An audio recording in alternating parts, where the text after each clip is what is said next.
I don't remember what happened the rest of the night, but I remember I met her at a 4 o'clock. It was uptown in New York on the east side. And I remember I got there early because I was like ready. And I went to a diner across the street from this place.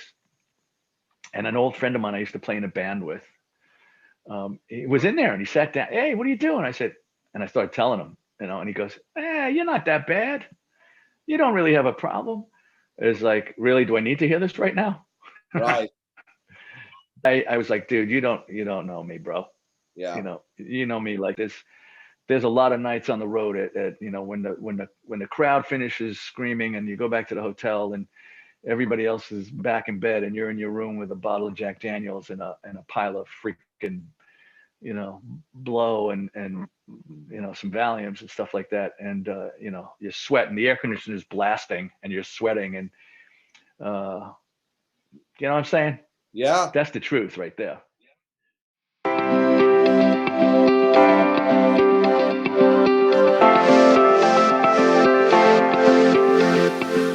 Hello and welcome to another exclusive interview by Recovery Today Magazine at recoverytodaymagazine.com, where first and foremost, we're a magazine of hope. My name is Rob Hanley. I'm the editor-in-chief of Recovery Today, and as usual, we've got another amazing guest. This one is a repeat guest from before, though. He's a rock star and Hall of Fame member, guitarist, singer-songwriter with Joan Jett and the Blackhearts, and his career spans over 40 years. He's also recorded and played with Roger Daltrey. He's toured with Ian Hunter and Southside Johnny and the Asbury Jukes, respectively, as well as sharing the stage with music royalty, including Paul McCartney, Ringo, Alice Cooper, Bruce Springsteen, Stephen Van Zandt, Joe Walsh, Mavis Staples, Dion, Brian Wilson, Smokey Robinson, Jimmy Page, Graham Nash, and Elvis Costello, like freaking everybody. Most importantly, though, for our magazine and everything that we do here, a magazine of hope, he just celebrated on September the 25th this year, if I'm not mistaken, do my math correctly, he just celebrated his 33rd sober birthday. And in the midst of all of that, he's released yet a new album that is called Sobering Times, and it is awesome. Welcome back, our friend Ricky Byrd. Dude, thanks for jumping on, man. How you feeling today, Rob? You all right? I'm feeling spry, man. I'm feeling mighty fine in the midst of a surreal, chaotic, swirling world, man. I'm trying to maintain and live right in the eye of the whole thing. How about yourself? Yeah, just that. Just that. But I'm lucky and blessed that I have like this toolbox I was given when I first walked into my first community support group meeting, and it's filled with stuff to get you through things like this. It's up to me to open it. What's the one kind of phrase that comes to your mind right now? Because we have all these mantras and things that we've read and things that we've picked up. What's one or two or a few of the kind of things that pop into your mind that you use to center yourself and and put gravity down, get your feet on the ground? Well, life in life's terms, just keeps, it's like shining like a neon freaking sign. Life on But life. This is life on life's terms. Isn't that one of the first things I learned when I walked in? But I don't know. You just gotta. The sayings. There's like a million of them. Like you gotta be. Easy does it, man. You gotta trust the process. You gotta reach out and help other people. That's been magnificent during this. I'm all about March. the serenity prayer, man. I'm all about the serenity prayer. Yeah, I love the serenity prayer. Controlling what I can control, and then letting go of everything else, man, and knowing the difference. Yeah, I think I might have added a couple of verses since this whole thing started. But yeah, that comes in handy, man. You could say that a million times a day, and like a little bit of prayer to whatever you believe in. And my prayer is real simple. It's just redirect my thinking and make me a better man today. That's it. Simple. I like simple stuff. I keep my lyrics simple. Redirect my thinking and make me a better man today. I like that, man. Yeah, that's it. I don't have to go into a whole thing.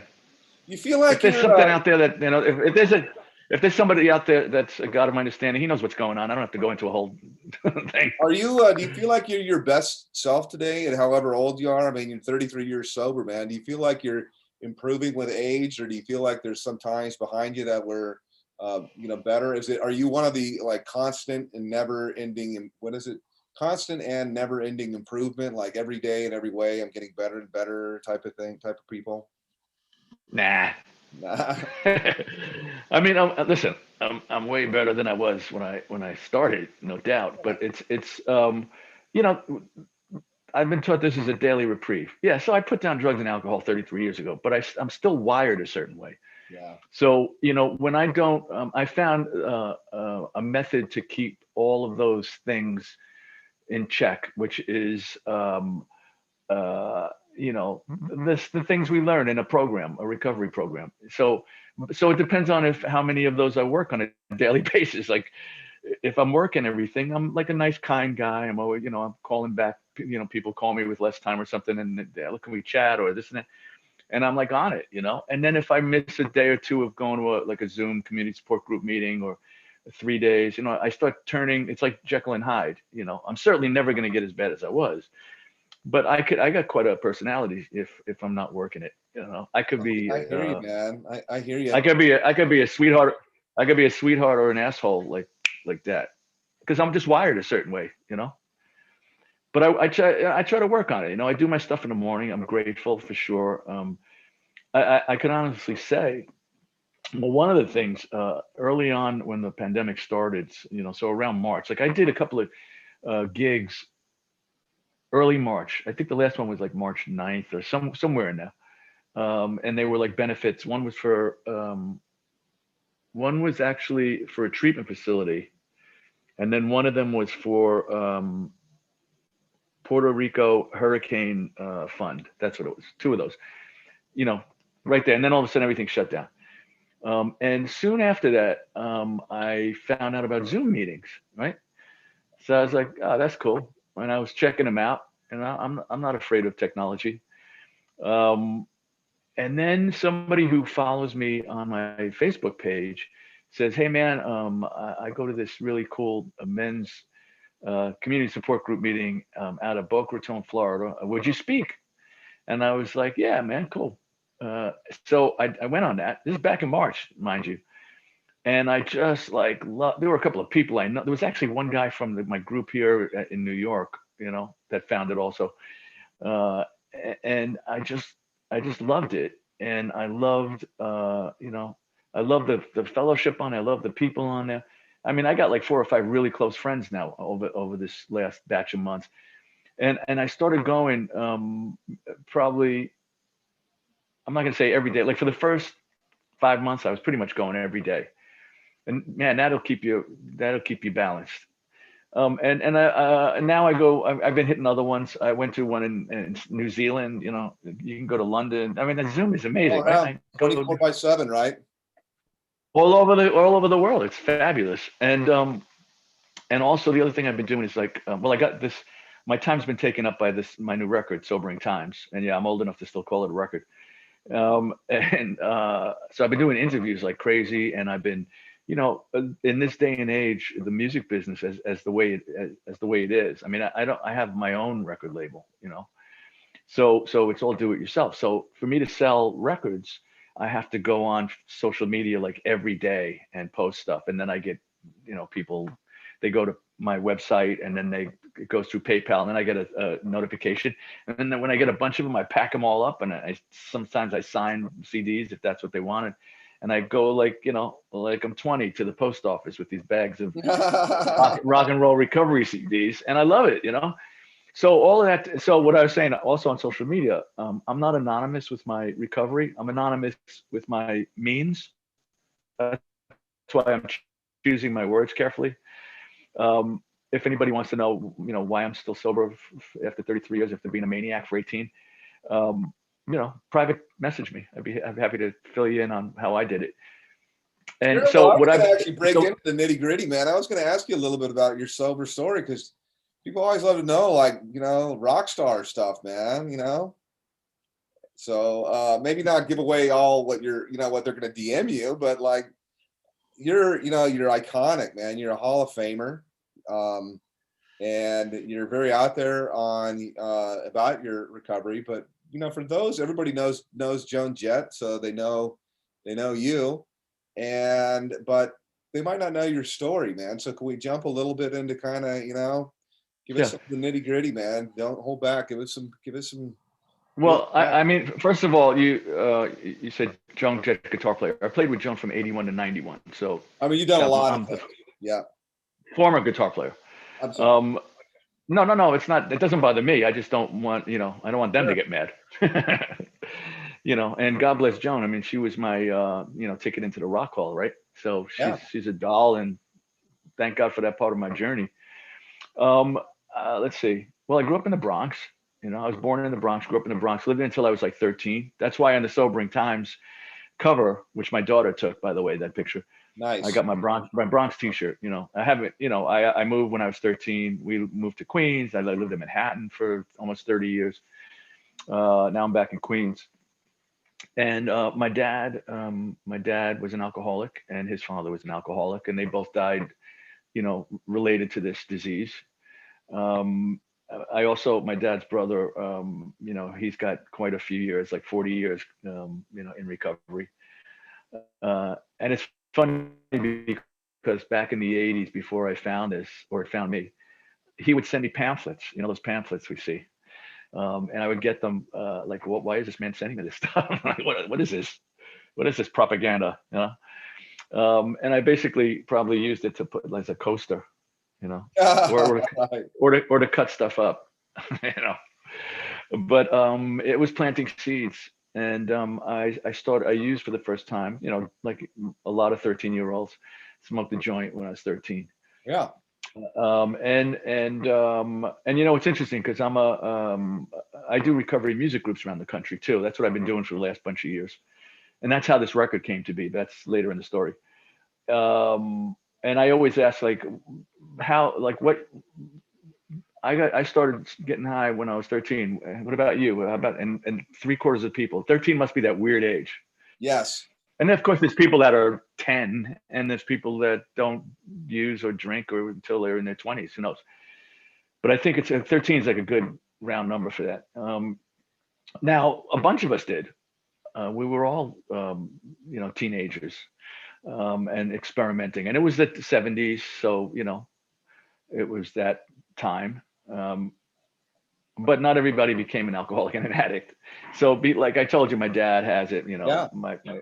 So that side of it, the genetic side of it, I have that wiring, which means, when I was a very quiet, shy kid, skinny marink, as they used to say, braces, man, I had a little George Harrison haircut. Always into music and baseball, art. I used to like always scribble on my loose leaf book and stuff. But kept to myself, and there was something like combining stories about music and my story. When I was 9 years old, I saw the Stones and the Beatles in the same year on the Ed Sullivan Show, which was a variety show for people of my age. Yeah. That your whole family would sit around every Sunday night at 8 p.m. every Sunday. It was like huge ratings, and he would have like magicians and Broadway people and comedians and musicians, and he brought the Beatles here, and he had Elvis on, and but when I saw the Stones and the Beatles, and more the Stones, I mean, I love the Beatles, of course, but when I saw the Stones the first time on there was something I identified with, because I felt different when I was a kid, like, not bizarre different, like a serial killer or anything, but I didn't feel like I quite fit in anywhere yet. Maybe that's common, but it just affected my personality probably. And when I saw like Keith Richards or something, like he looked different. They all looked different. They were the way they dressed, they were all skinny. I kind of identified with it. Now the topper of it, well, it was two things. The girls were screaming, so that seemed like a good career move. Yeah. Because I was shy, but and the other thing is, I was shy. Although I did play the Turtle song "Happy Together" in my public school when I was a little kid, but that's a whole other thing. I remember playing it in front of the class, so maybe I wasn't that shy. so they looked different. The girls were screaming, and most of all, the adults on the show, especially Ed, looked kind of horrified. Like, what is this? And I know like Sinatra hated new music, like it was like the new guard. So for a kid of that age, I was just like, I'm in. This is good. Yeah, Even at nine, sure, man. I kind of got the feeling. Now, when I go back now, I was always a reader. Like and I love biographies, and I love, musicians, actors from mostly from the 30s and the 40s. I love that whole era. Writers like Dorothy Parker, Robert Benchley, like everybody that I was into, man, was either a drug addict or an alcoholic. It was bizarre. I don't know. It was by coincidence, or there was something dark about that I kind of was attracted to. So getting back to being 13 and smoking my first joint. So like when everybody else smoked their joint and is like, oh, cool, man. Like my brain just went like, this is good. This is an interesting way to look at life. You know, this could work. Yeah.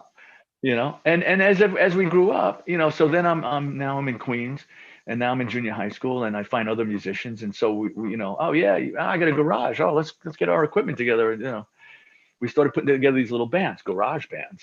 Sure. That's where it comes from. And then somebody would bring over. Now I'm 14, 15. Somebody would sneak in a 6-pack. There'd be more pot. And I was the one that, like, everybody would be like, no, I'm good. I'm like, well, I'll take another one. Just give me another one. You could see the more thing was already starting to show its ugly face. Right. More, it's relentless. More, man. Yeah. Craving and obsession. It was like the beginnings of it. It was like it was starting to grow like a seed inside of me, And then when I got a little bit older, I was already hanging out at clubs in the city and playing my bands. When we get 16 years old, I mean, there's articles with me about 16-year-old guitar player Ricky Byrd. So we were already playing clubs in the city with phony proof, of course. Right. And like this, the famous rock and roll clubs legendary clubs like Max's Kansas City. Sure. The Mercer Arts Center, all those places where the New York Dolls played and stuff. And some of the places where like Max's Kansas City was a club on Park Avenue and 17th Street. So like if Led Zeppelin was playing at the Garden, that was the place where they would show up after this. Like all the bands, they would show up at Max's. And so for us, that meant, there's going to be some girls there tonight, huh? Yeah. So we would go there, right? We would hang out there. And so I was always hanging around with older people, which means somebody would slip me a pill and say, hey, here's a 2-and-all. What's a 2-and-all? Just take it. Okay. Here's a Quaalude. What's a Quaalude? Just take it. I fell in love with everything. It just made me feel like I could deal with life. Yeah. And because I'm wired this way, once I would do the first one, it would start this craving, obsession-y thing. Where can we get some more? Dude, it's 5 a.m. It's 5 a.m. Yeah, but I know, but we could certainly get some more. So it was that for a long time. It was all fun and games. We were teenagers. Yeah, sometimes you banged into things, or I remember I got robbed outside. I was trying to buy a bag of Quaaludes from some guy, and he put a knife to my throat. But still, there was no we were kids. Yeah, it just seemed like rock and roll. Yeah. Now the 70s come. The 70s are coming to the end. I started getting into real bands. I get into a band. We do a tour. We're on RCA. And we do a tour of the country. My first album, and all of a sudden there's this thing called cocaine that kind of entered the picture. And that was the turning point, bro. And at the beginning it did a little bit, but when I did it, I couldn't stop. So I'm just jumping fast.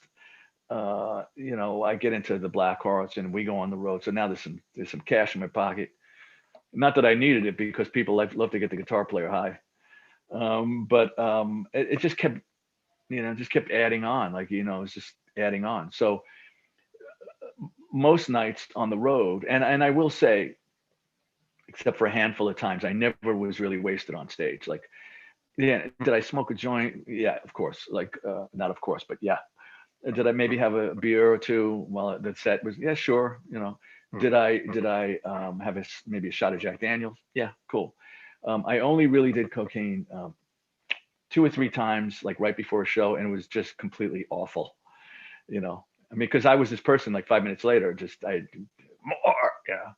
So it was just my partying was after the show, whether in the hotel or on a tour bus, or when I was off the road, it was just every day there was something. So it just kept getting worse and worse. I was about 128 pounds. I had a real close near death experience in 1983 when I was out with Joan. When we were off the road in New York, we had some next door neighbors that invited us to their apartment, and they brought out a pipe, and it's like, yeah, try this, and I was like, oh, okay, Richard Pryor, cool, Right. and I did that a little bit, and obviously, once you start that, you can't stop, and I managed to burn a hole in my lung, and it didn't manifest that. Wow, burned a hole in your lung?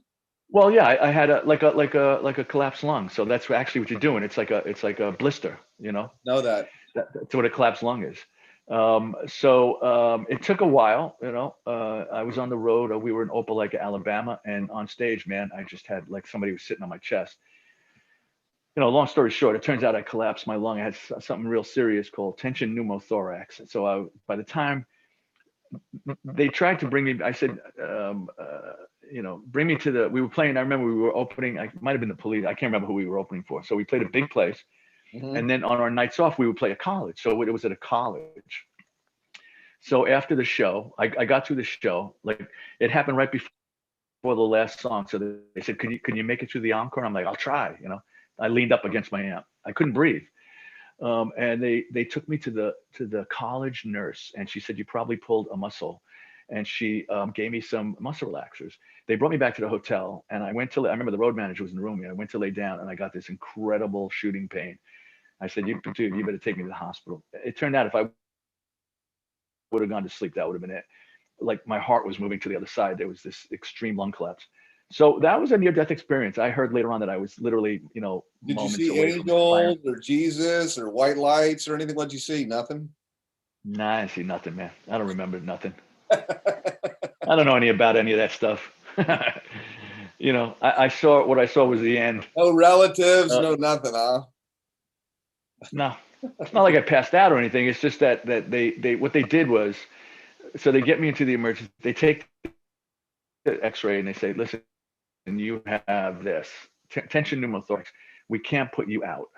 So they tied, they held my arms down and they cut a little hole in my chest and they put a tube in while I was awake. And that's not pleasant. God. That's going to leave a mark. That's going to leave a mark, as the joke goes. Yeah. And then they shot me up with Demerol and life was good again. But I was down there for like 3 weeks. The tube didn't work, so they had to do surgery. So anyway, most people would think that would be enough, right? That'd be a wake-up call. Yeah. That was in '83, and I didn't walk into my first community support group meeting until '87. And what happened was, like, I started off with all good intentions. Like the doctor down there said I had the beginning of emphysema, and I never really smoked cigarettes. I only smoked cigarettes for effect, like the Keith Richards effect, Right. I wasn't a cigarette, but pot, I was like ashtray in the morning guy. I never liked it, man. And that's what gave me the beginnings of emphysema. And I'm sure I never liked pot. I never smoking cigarettes. No, I smoke cigarettes. Oh, pot? Smoke cigars. Still smoke cigars, but I don't. Didn't like pot, huh? No, I'm a chatty person, and I love to talk and communicate. When I smoke weed, have smoked weed or smoked weed, I am completely non-functional. I can't talk. I just all I can do is I actually never even really enjoyed it. I just watch it. But the key is, did you care? That's the key. Yeah, actually, my experience most of the time was like I would think I'm the world's greatest lightweight on pot, and I would just think I'm way, way, way too high, man. Like I'm too stoned right now, and like I need to come down. I smoked joint after joint. I just didn't enjoy it at all, man. I couldn't. Dude, for 18 years, joint after joint. Wow.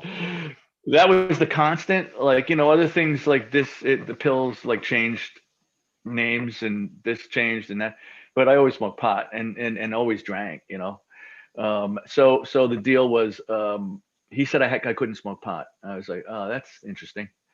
So what happened was, I was panicking, So I came back to New York, and then any, because I was in a band with a big, huge record. I went to a couple of doctors, and I got 3 different scripts of, um, you know, Valiums and whatever, this and that. So I started off like, but it was prescription. So it was, it was Elvis Doctor, okay. man, it's legit. It's from the It was, doctor. it was Elvis okay. Right. So I started getting into that. And once I got into that, like I was back to like I was doing blow again in a heartbeat. But I would get these pains in my chest from stabbing pains because from the scarring and stuff. And it was just getting, dude, it was just getting worse. I mean, I had people ODing in my apartment, and like, I was just, my fingers and toes were spasming. Like it was like I got a million stories, but who cares? Isn't it amazing how a lot of those things, you got a guy OD in your apartment or whatever. I find it so interesting the way that the mind rationalizes like Oh, of course. really like horrible, grievous kind of shit. And you just think like, oh yeah, it's no problem, or it was like an inconvenience, like I remember my wife actually saying, like, he thought he was having a heart attack. Like we were sitting around a table doing coke, right? And he thought he was having a heart attack. And my wife was going, "Would you take him to the emergency room?" And I was like, in a minute, just give me a minute, Yeah. And thank God he was okay. But we both of us went to the emergency room, and the lights. I remember being in the emergency room, and the lights were just like, and because our eyes. I remember the doctor had said to us, are you on drugs?" And we both went, "Nope." Our eyes like big black specks. right. But this, so it got worse as time went on, and now I'm getting close to 30, and there's a whole bunch of good stories, but it's really not important because everybody's had them. Mine just might include people that you might have grown up listening to. Yeah, sure, man. Break a couple off. Because after a while, like party, we were pretty. It was New York is our town, right? So we had a big record. So we would go to. I remember going to like the Ritz, like to see like Chuck Berry or somebody I loved, right? And I spent the entire night in the bathroom. You know what I mean? Like in the VIP room, like in the bathroom. Like I could hear like little Queenie in the distance, but I couldn't leave the bathroom long enough to go watch. There's like tons of stuff like that. And then after a while, I didn't even want to go out. So the party was always at our place. We had a nice apartment, and like everybody was over there, man. All night, 2 days. So I was getting close to 30, and I said, "That's it. I got to stop this." I mean, I was just like physically a wreck, and emotionally a wreck, and mentally a wreck, and a wreck. Um, and so October of '86, October 20th, I turned 30. Hope I got my math right. I think I do. And I have the diary still I saved from that. So it would be like, tonight we're just going to go out for dinner. I'll have a club soda, and okay, we're having dinner, club soda. It's like, come on, Rick, have a Heineken. You want a Heineken? Just have a Heineken. All right, give me a Heineken.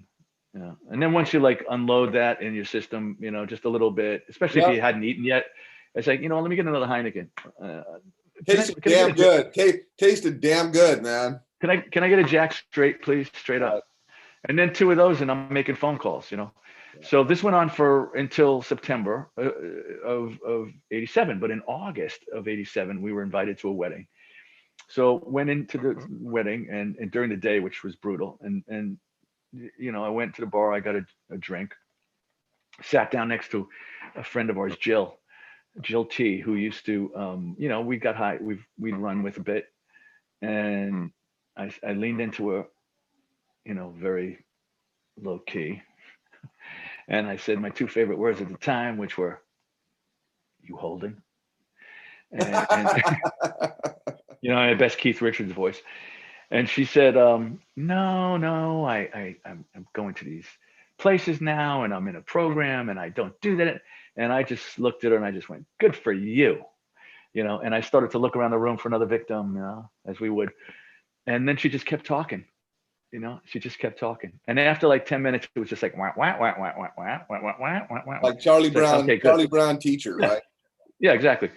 So that was that. And then, a month later, that night, like 2 a.m, I was in front of the mirror, and I was, wow, Bella Lugosi, baby. Look at that. actually we share a birthday, which is interesting. Um, Hmm. and like my nose was bleeding, my heart was beating out of my chest. I was high, I was drunk, I was this, I was that. There was nothing left in the house. I was like rifling through the medicine cabinet for like cold pills. You know, when you get to that level, it's like, Coricidin, let me take 4 of those. Maybe that'll put me to sleep or something.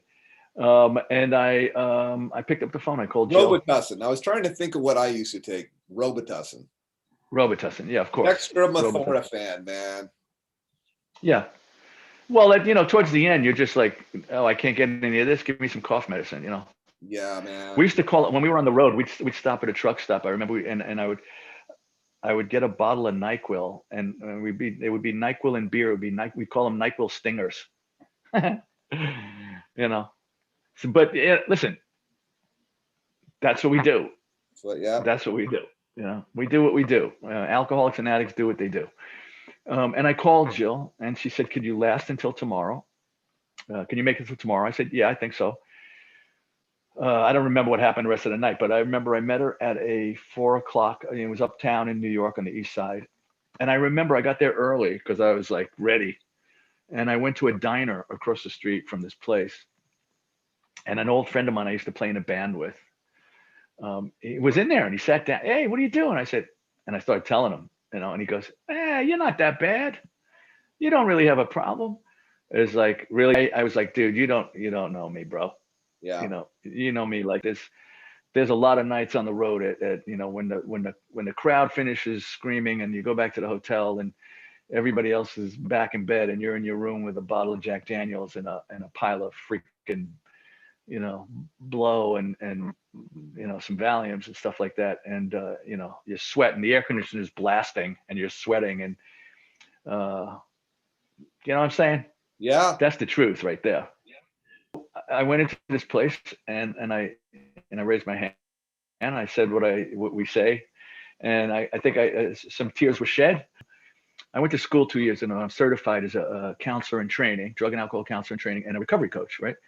Which I've only put to use like before this pandemic. I was working in a great place in Staten Island for a couple of months, and I loved it as a counselor, rock counselor or whatever. But I would talk to kids, when I say kids, like 20s, and they say, "Yeah, I don't know. I went to them. I just didn't like those meetings. It's not for me."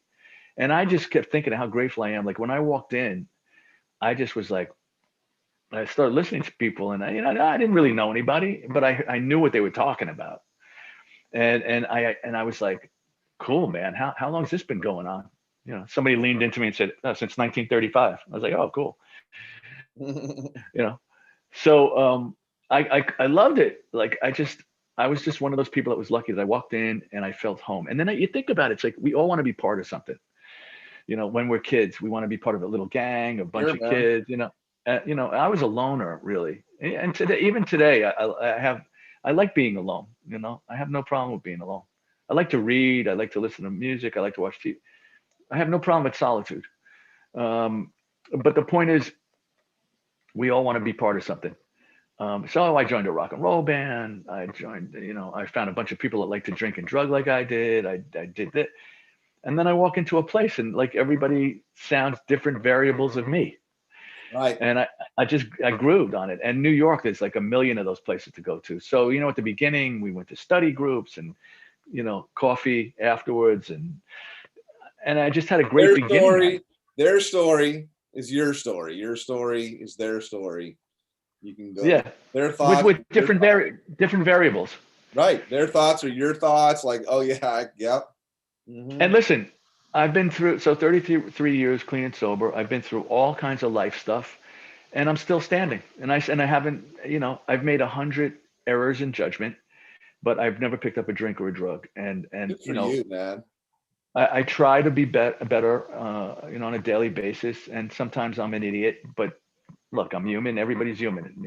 What do you consider your mission or your purpose, man? Why are you here?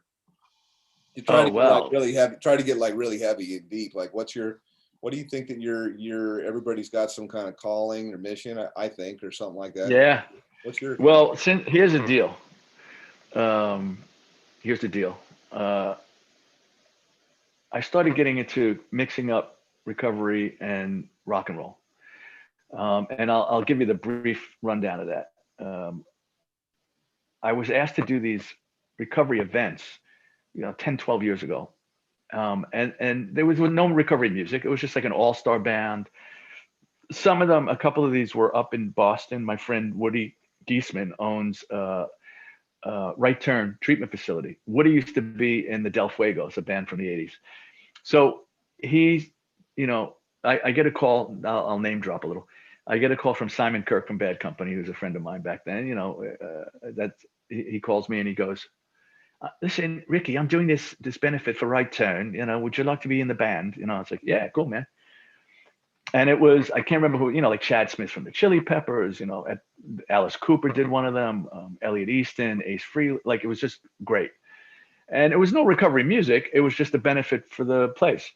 But after each time I did one of these things, somebody would come over to me after the show, because I'm a friendly New York guy. I'll talk to people in elevators, strangers.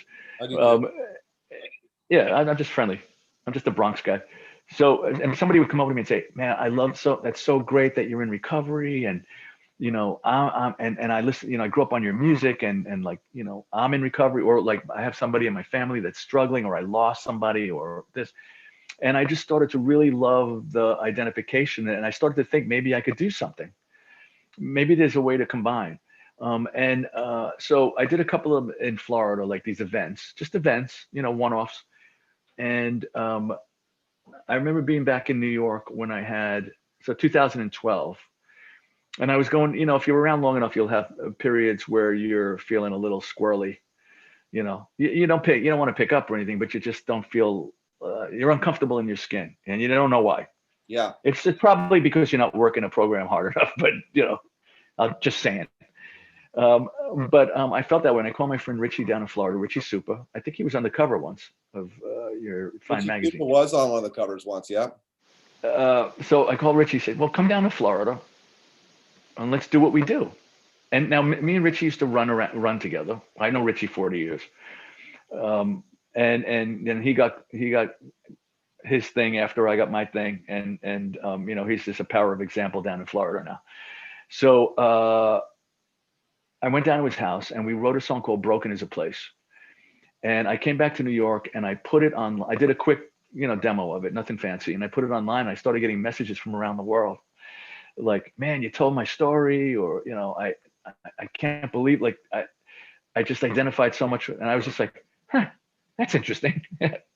So I wrote a second song and then a third, and some of them I wrote with Richie at that point. So I had about 6 or 7 songs. And I just was feeling frisky. And I said, well, what can I do here? So I reached out to a treatment facility that I had met when I was in Florida doing these events. And I said, I know you have places up in New Jersey. I live in New York. What if I came with my acoustic guitar and I did it like a recovery music group? Dude, I didn't even know what I was talking about. Right. I knew about recovery and I knew about music. And they said, oh, that'd be great. So I went there and it worked out so, perfectly that I wound up being there for like maybe a year. I was going twice a week. So I was doing like 4 groups a week or something like that. It was a long ride too. But I noticed that every time I did these songs, they would come out like they would all identify, they'd raise their hand. Some people would start crying. Some people would start laughing because not all my songs are, dreadful. And, it's the truth, but there's funny sides to what we did to ourselves as well. Yeah. But the one common thread was after each group that somebody would come over to me and say, where do we get this music? And I was like, I have no clue. I don't know. I gotta, let me figure it out. After a couple of months, I said, let's do a record. So I did a crowdfunding thing because that's what we do now in the music business. And I did the Clean Getaway record, which was the last time I was. Love that one, man. Thank you. And that became the basis of me going around the country, that group of songs, doing recovery music groups. And I would go to high schools, juvenile detention centers, like, and then I became a speaker. Like I would do recovery events, keynote speaker stuff. But it was always tied to me, with my guitar, because I can't just talk. I got to have my guitar. That's my security blanket. Yeah. I made up an extra batch. You know, when I was manufacturing Clean Getaway, I bought a whole bunch of extras, and when I would go to these places, I would bring a stack of the records, of the CDs, and I would give it to the clinical directors, and I'd say, when they complete treatment, give them a copy, and I would announce it, and I'd say, look, if they run out, I'm easy to find. I'm all over social media. Just, you know, private message me and tell me, and I'll send you one. And I can't tell you how many I've sent to people like that. But I wound up giving away about 2,500 of the Clean Getaway CDs, as well as selling them, so I sold them so I could afford to give them away, and also so I could do another record. I mean, no, but you know, you don't make rock and roll. You know, I'm not going to make a ton of money from this. It's just, if I could do another record and help, it's great. Yeah, man. You know, and pay my Con Ed bill. It's fabulous. So is that, my question was like, is it that your mission and your purpose is the fusion then of recovery and rock and roll, or how do you define? I started to think, well, you wanted to get all groovy and stuff. Yeah. Okay. After I started doing this and I became this guy, this recovery troubadour, I started to think like, you know, if you go to enough of these community support group meetings, you start thinking like this. I started to think like maybe all that prior success was part of my arc to get me to the point where I got this, like, you know, I'm coming in as this rock guy. I'm in a rock hall. I got my tattoos. I'm not like in a suit. And people listen to me, like, at least they give me the opportunity to pass the message to them. Sure. Because I'm just like a rock guy, right? Yeah. You know, and I'm friendly, and I'm, you know, and I talk, I'm straight up, you know, cards on the table. So I started to think like, wow, could you imagine if all of that was to get me here? That's bizarre. Now, whether that's true or not, I don't have a clue. But what I do know is, from the reaction I'm getting from, you know, people that listen to the music, and from in person at these recovery music groups, I seem to be helping. And I would think, that's a good feeling. Whatever about, right? It's a good feeling. Yeah. So that's a mission. So that's my mission is, like, I always tell people, I just love to see people get it. You know, like, I can't get you clean, but I could spread the message. And if you come back to me and message me or send me an email and say, listen, man, I saw you at Turning Point in Paterson, New Jersey 6 months ago. I'm still clean and sober. I listen to the record all the time. The lyrics really help. You know, that's it. That ain't bad, bro. You know, being in the rock hall is pretty cool too. And all the other stuff that I've done, and all my gold and platinum records from all that Jones stuff, and all the great people I've played with. But there's something, like, whatever you believe in, higher power wise, whatever you believe in, you gotta believe that whatever it is, they want us to be kind and helpful and part of the solution. You know, like, whatever your belief is, that's gotta be, you gotta think that that's the priority. It's like, help another human being. You know, we've been given free will to be complete assholes. You know, that's one thing, but the point is, you gotta think that our mission should be to help the next person. And I always think that, like, talk about, you know, my 33 years, like, my responsibility is to, like, reach back to those people that are in that dark hallway between denial and surrender, caught between denial and surrender, and kind of say, you don't have to live like that. Come here, let's go out for coffee. Yeah, and then and lead them to the message. That's all I can do. I could give them the message, lead them to the message. I don't preach. You know, it's like, I'm not the drug and alcohol police. But I say, look, you know, I was like, this is the way I was. Now this is the way I am. If you want any part of that, just, you know, follow the bouncing ball. I was where you are. Now I'm here. What else you got to say? Well, you mentioned before, Just Like You. So that song from the Sobering Times record, here's my segue, is about just that. Like, if people want to, besides purchasing the record, if they want to read the lyrics, I have all the lyrics to this new recovery rock and roll record on rickybyrd.com. I thought it was important to put the lyrics up. Byrd, by the way, for anybody. Yeah. Right now, you could get you can buy the CD. You can get Clean Getaway on rickybyrd.com. Signed CDs, obviously, or not signed, but you won't be able to. Once it goes on to, like, Amazon, you can't get signed CDs. Right. But in January, you'll be able to get it on all the usual suspects: Apple, iTunes, all that stuff. But so Just Like You, this batch of songs Clean Getaway's over now. I pick up my guitar again after like a month. I got to give it a month to breathe. Like I don't even want to see it when I'm finished because I don't have anything to add. And my tank is empty. And then all of a sudden, little by little, I pick it up. I start maybe I put on like some vinyl, like John Lee Hooker, and I start jamming with John Lee Hooker. And then little by little, I start fooling around with new riffs, and then I'm mumbling a melody, and then it's like, huh, just like you. and that's how I went over 15 songs, narrowed down to 12 Come on. for this record. But just like you, from my recovery music groups, I started one day. I was thinking like, they're looking at this guy. I've got over 3 decades. They're like, some of them are just out of like jail. This is probably their 10th rehab, and they're going like, what do you know how I feel? How can I identify with you? Like, what do you know? I'm just, I just lost my house. I just lost my kids. I just came. So I wrote the song Just Like You. And if you read the lyrics, it's the journey, how like I had to, like the last verse is me talking to somebody before me that had more time before me. And the line, that makes me almost cry when I'm singing it is, I know right now you don't believe in miracles, but I was just like you. Let's see, I just got the chills. Dude, I know that what I'm saying sounds like gibberish right now. I was just like you. I'm telling you, more will be revealed. Just let it flow, as Derek and the Dominoes said, let it flow. And that's how this Sobering Times record came about. And it's a really good batch of songs.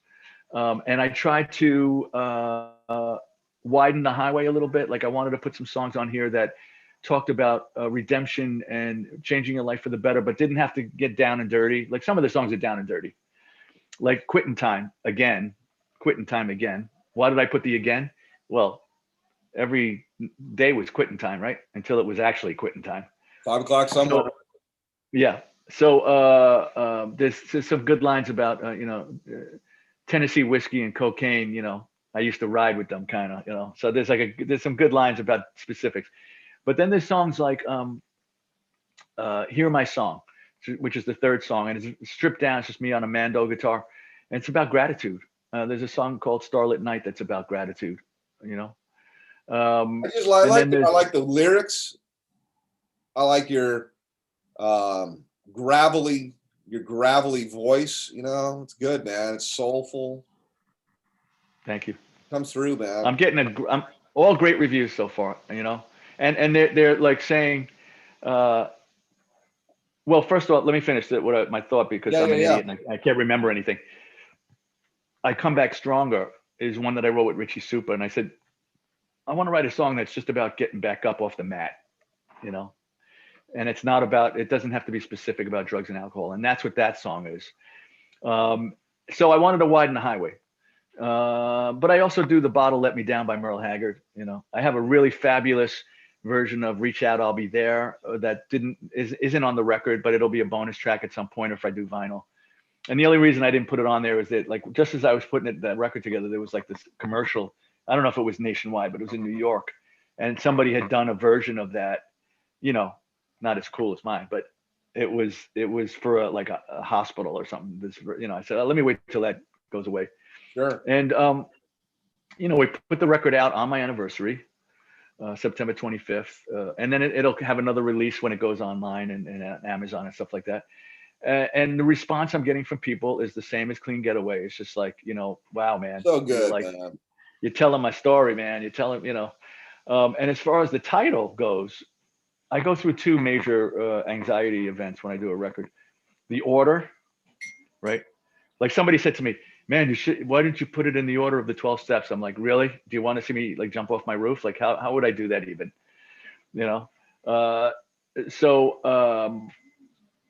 I started like flipping him around, like, it's like, it's got to start off heavy, and then it's got to take a breath, and then and I've been doing this a long time. I get it, but I do get obsessive about it. And luckily, technology these days, you put it on iTunes, you just keep moving things around until you get to the order that you like. And I was trying to make the order the message, like heavy gratitude, specific, That's not cool. specific, and ending with Just Like You, because I wanted, just like I ended Clean Getaway with Broken Is a Place, I wanted the message to be I wanted it to be like a Beatle record where it kind of just leaves you hanging and the message is really strong and it's not a loud song. Um, and as I was doing this, picking the order and figuring it out, I said, wouldn't it be ironic if Abbey Road, they just put the freaking songs in a hat and they just pick them out, and I'm sitting here like a moron trying to, analyze which Organize beat the next song. them. Yeah. Yeah, and I'm sure they didn't do it that way, and then it came time for a title. And as I was the process when I started the record on my phone in my notes, I kept putting, "Oh, that's cool. That's." I'd hear like a phrase at a recovery situation, and then I wound up with like 60 titles on my phone, and like 45 of them like just sucked, or they were like corny, or they were like cliched, and then maybe 15 of them were great, and then I'd Google and it would be like there was like 3 albums out with that title already, and then I was just on the phone with somebody talking about what's going on in the world. And I said, yeah, man, these are real sobering times. And I just went, boom. Wait a minute. What? It's like there. It was sitting there waiting on me. And that was it. And I figured sobering times. I love that name. It looks great on a t-shirt, man. I'm just making t-shirts with the front cover. Nice. But also like it has to do with what we're going through. And it has to do with like, our bottom had to be sobering times for us to get, like who comes in when everything's good? Yeah. It's like, everything's great. I got a bank full of money. I got a big house. Everything's great. I'm not doing anything wrong. I think I'm going to go into recovery. No, it happens when like things start circling a drain, Exactly. So, and that's sobering times. It's like, it's so bad. It's sobering times. And that's where we are. Like, I'm on this, I'm in a great, I love this part of the process. And let me tell you something. Recovery has helped me 100% for the recording of the record and everything else. First of all, I learned that I'm not in the results business. That's what I learned in recovery. So once I do the record and I do my part, which is try to do a great job, I put it out in the world. I don't know if people are going to like it. Thank God so far, all good. I'm sure there'll be a horrible review and I will call my sponsor. But the point being is so how that's long have you had your sponsor for, by the way? You probably had a few sponsors, right? Yeah, I mean, my guy now 10 years, something like that, 12 years, maybe even longer than that. Time flies. The joke goes, I've been calling him a lot lately, but it's, the joke is I call my sponsor once every 6 months, whether I need to or not. But I've been calling him just even to chat. Yeah, man. Everything doesn't have to be about recovery. Like all of that time is an investment in a relationship, man. And in order to be able to really serve people or to be served effectively, like they have to know who you are, and that takes an investment up front. And also, like, he may be having a hard day as well, and all of a sudden, out of nowhere, I call him and annoy him during his day, and he picks up the phone and he gives me advice or suggestions for 10 minutes, and he feels better. That's how this works. That's how it works, man. But so that's that business, the results part. And as I'm recording, see, because of the way I'm wired, I'm indecisive, I'm confused easily, I can't make decisions. That's the way I'm wired. Is this right? Is this wrong? Should I get a 15th opinion? But when I'm doing a lot of recovery work while I'm recording a record, dude, I am like spot on with my decisions. It's either yes or no. It's no maybes. Like my co-producer, Bob Stander, who we've done 3 records together, he'll say to me, that might be a little flat, that note there. I'm like, nah, baby, that's good flat, man. That's rock and roll flat right there. Let's leave it. That's like Rolling Stones flat. And I'm decisive. I'm not like, well, what do you think? Should I do it again? Should I do another take? It's all based on how much of recovery work I'm doing. Because the way I am as a person, the way I think, very non-decisive when I'm left to my own devices. So, like I started off saying, I walked in 33 years ago. I got a toolbox empty. They said, here's a toolbox, not for real, but here's a toolbox. And now more will be revealed, and we'll be giving you presents, and you just keep filling up the toolbox and you'll be able to use the tool. I love that. Now it's up to me to open the toolbox. Right. Because it could be sitting right there. And it's like, yeah, I got a toolbox. No good if you don't open it up, man. Take it out. Yeah, and I have days where I like sometimes I wake up in the morning, not often, but when you wake up in the morning and you're like anxiety ridden and the world's coming to an end, which Yeah. is, all you got to do is watch the news. It probably is, but you know, and I Yeah, but also the news though has a purpose of scaring yeah, the shit out of us, yeah, for ratings. for ratings and to sell whatever, It's like man. a car crash. It's like start slowing down because you got it. It's horrible, but you got to watch. Yeah, man. The blood, it sells, man. So you got to understand, like all the media, like it's all just fucking, it's manipulation. You know, I know, breathe. but as long as you know that and you watch it with that intention, you could at least watch. I mean, I got to watch the news eventually, just to see what's going on in the world. But especially now, like I want to know what the rates are in my neighborhood. Yeah, The I positive get rate. it. But so you get those days where you wake up in the morning and there's a vulture sitting on your bedstand, over your shoulder. Like I call my sponsor or something like that, and he'll say, "Dude, it's just the disease waking up before you. Just go open the book, go say a prayer, call somebody." Oh, I just did. I mean, we have moments, bro. This is a daily reprieve. I'm just built a certain way, Yeah. and I have a method to keep myself calm, cool, and collected through the worst and best of times if I do the work. Otherwise, and let's not forget, I don't want to be an amateur psychologist, but some of us like the feeling of bad sometimes. It's an old Well, comfortable we can get blanket from a long addicted to time we ago. can get addicted to crisis. Drama. Procrastination. You can get addicted to. You can create crisis or drama. Those people that just always have drama in their lives, man. I think it's because they're addicted to it. And they thrive on it. They thrive on it, and yeah, it gets attention. That they're looking for. Yeah, there's a million, dude. Drinking and drugging are just like the beginning. Like there's a million reasons why we act the way we do. But I always say when I share somewhere, and I'm always talking, like all the other stuff is fabulous and it's needed to get better as a person. But bottom line, bro, addiction and alcoholism thrive in isolation. Like Yeah, when look, you're, we're all locked in our houses. yeah, but we don't have to be locked in our heads.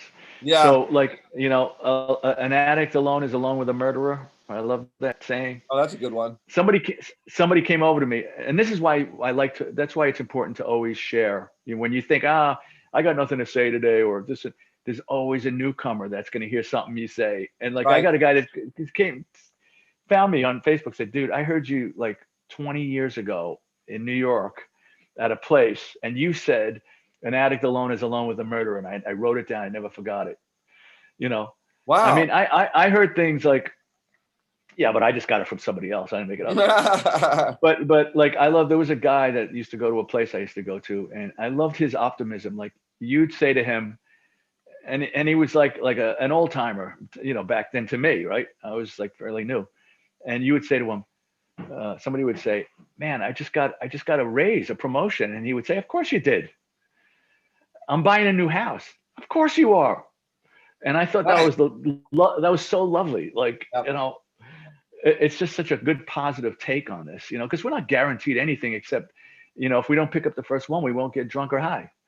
Everything else is is a variable on how much work you do, and how much, you take, like how much you put into it, you'll get out of it. If you want to sit and suffer and still be, if you want to be clean and sober and just and white knuckle life, then just go to meetings and don't do anything else. But with that said, I know people that have ages of time that never did the steps, and they're fine. And I know people that do the steps constantly and they're complete miserable bastards. So I think it's Everybody's an like individual, though. It's not. everybody's an individual.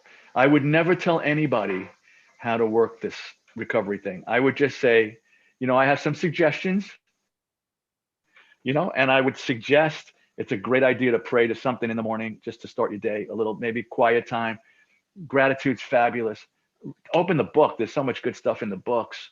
even the daily books or that blue book that they gave us. But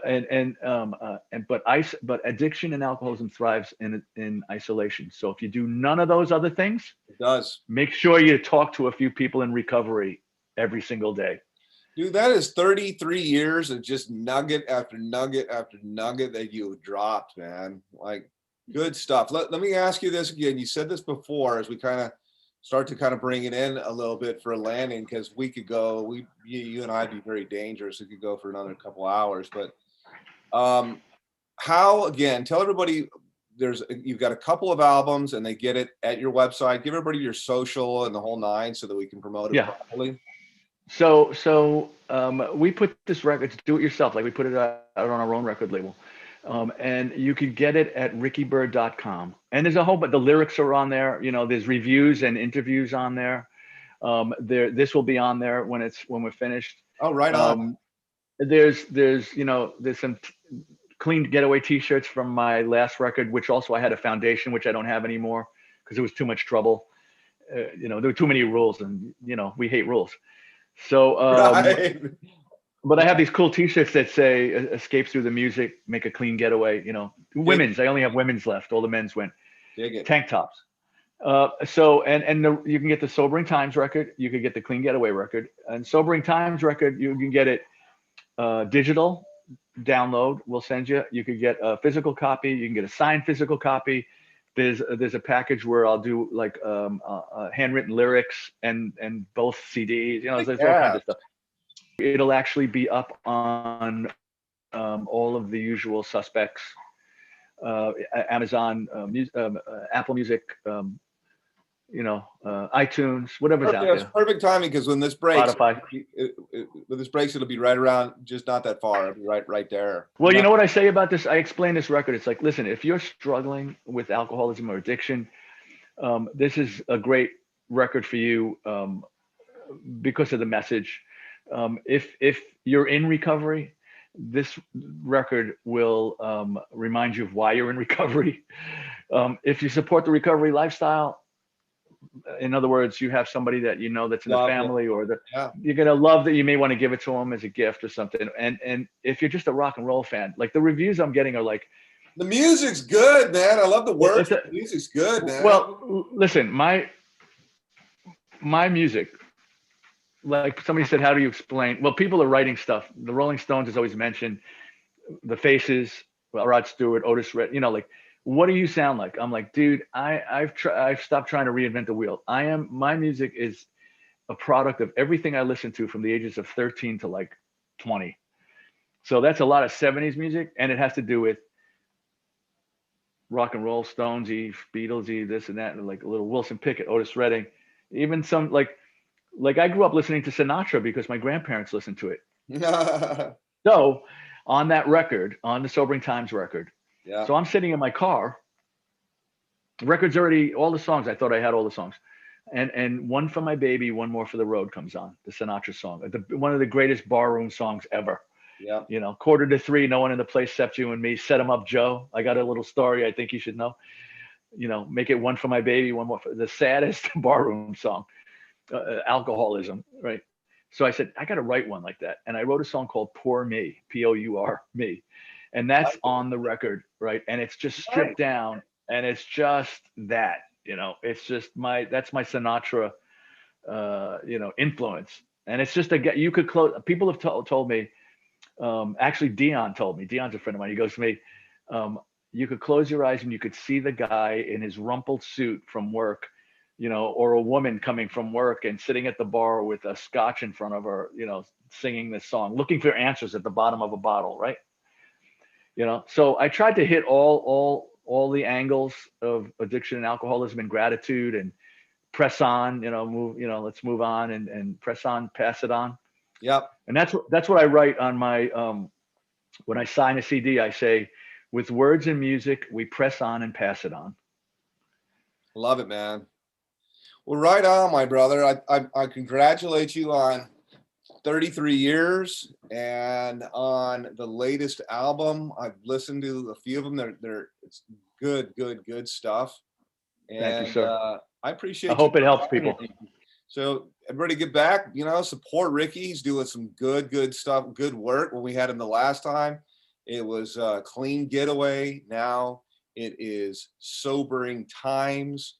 And mark my words, man, when I get back out there doing my recovery music groups, I'll be bringing stacks of sobering time to give out to the clients. Right on, dude. So it's good stuff. So clean getaway, sobering times, killer words, killer riffs, lyrics, just this nice, soothing, gravelly voice. And you can get all of it right now at Ricky Byrd, RICKYBYRD.com, rickybyrd.com.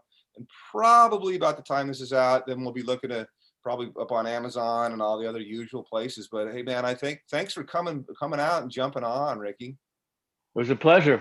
There's nothing like I like talking about besides Yankee baseball than recovery. Right on, man. That'll be another conversation. Well, I appreciate it. This has been another exclusive interview with Recovery Today Magazine, recoverytodaymagazine.com with Ricky Byrd, and we are out.